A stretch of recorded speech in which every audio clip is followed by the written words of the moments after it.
Good morning. It's Monday, September the 23rd. The word for you today, you need a bigger concept of God, is our lesson today.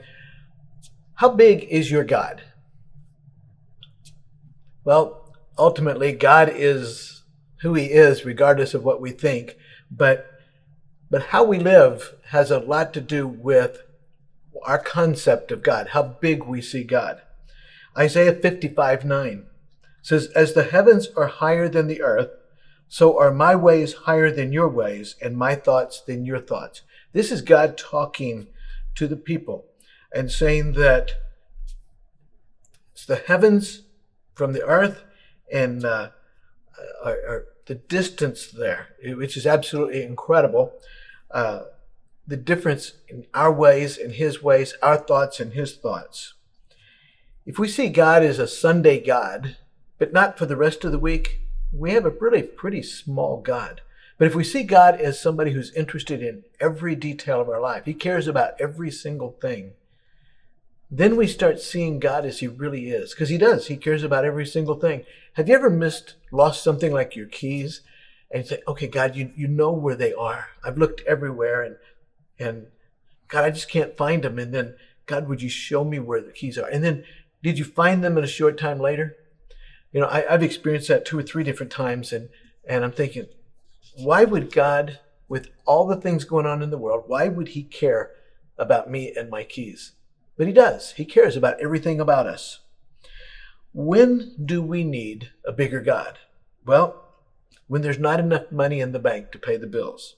Philippians 4:19 says, "My God will meet all of your needs according to his riches, glorious riches in Christ Jesus." God knows what we need, and he will meet those needs. Sometimes not in the way that we would like them met, but he will take care of us. God sent Elijah, the prophet Elijah, to a widow in Zarephath during a famine. The land was in a famine, and the widow was preparing one final meal for her and her son before they died of starvation. God knew that. He sent Elijah to her. And what happened there? Gave her an unending supply of oil to fix food and to sell, to get food. And it was going to last until the famine was over. In our lives, God knows what we need, and he will come at just the right time. When else do we need a bigger God? When we're faced with a challenge that we cannot do in our own strength. Matthew chapter 19, verse 26 says, "But Jesus looked at them and said, 'With man this is impossible, but all things are possible with God.'" There are things that we look at and we say, there's no way. There is no way this is going to work out. With man, that's right. But there is nothing that is impossible with God. Remember the story of David and Goliath? There is no way little David should have defeated giant Goliath. But he did. Why? Because God was with David and not with Goliath. In your life, you're going to have things going to bring pressure on you, and you need a big God. And the question is your God big enough? Is he big enough to handle the pressure that you're under? So we need God when there's not enough money, when there's an impossible thing to do, and just another one when you encounter loss and you don't understand why. You encounter loss. It could be a person, it could be a job, it could be a relationship, it could be anything. Isaiah chapter 41, verse 10 says, "So do not fear, for I am with you. Do not be dismayed, for I am your God. I will strengthen you and help you.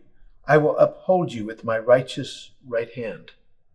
God is there regardless of what we're going through. He cares about you. He cares about everything that happens. You remember the story of Mary and Martha and Lazarus. Jesus loved them. He spent much time with them. They may have very well been his closest friends while he was here on earth, even more so than the disciples. And you remember that they sent word to Jesus when Lazarus was sick, and Jesus tarried. He waited until Lazarus had been in the grave for 4 days. And then he came. And Mary and Martha, they couldn't understand. God, Jesus, if you love us, why did you wait? Jesus, if you'd been here, our brother would not have died. Jesus, we don't understand. And you know the story. Jesus raised him from the dead. You know, there are times when we lose a loved one and Jesus didn't raise him from the dead. But again, how big is our God? Is there a reason? Is there a reason?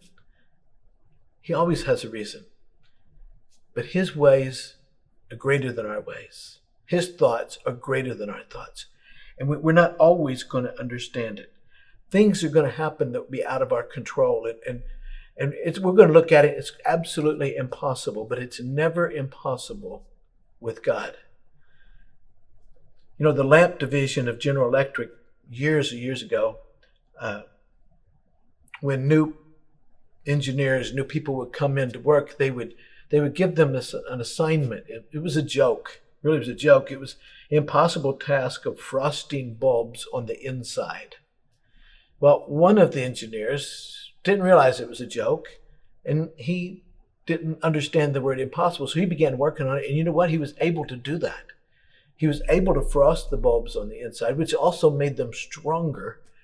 And had he just said, oh, it's impossible, nothing can be done, he wouldn't even have tried. Know this, you and I serve a big God, bigger than any problems we encounter. And since we serve a God like that, there is nothing, absolutely nothing that we cannot handle with God. May not always go our way, but he will give us the grace to get through it. So let me ask you, how big is your concept of God? And what do you need him for today? Do you trust him? Will you trust him? Have a good day.